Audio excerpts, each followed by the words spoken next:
In this video we're going to discuss how to attach the zero visor. In this case you have the grey half-face visor onto the zero safety helmet. So each visor comes with a bracket which attaches to the safety helmet and a thumb screw which attaches the visor. So on each of the helmet at the front we have this locating hole here. So this is the front of the helmet, this is the locating hole, and you take the little bracket there, which you can see the peg poking in, that has to locate in that hole. So slide it up like this and locate it. Hear it click as the peg locates. We've done the same this side.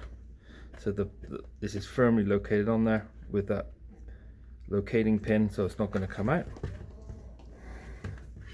We get the visor, and it has two holes here, one for the up and one for the down position.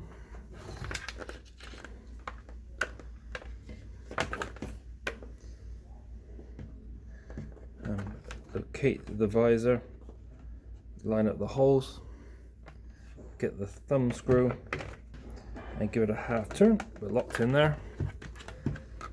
And the same again this side, locating the pin, locating the hole. See, that's locked into place. Get the thumb screw and just give it the half turn. So there we go. There is the safety helmet with the grey visor attached. It goes into the up position. Then we take it back down to the down position.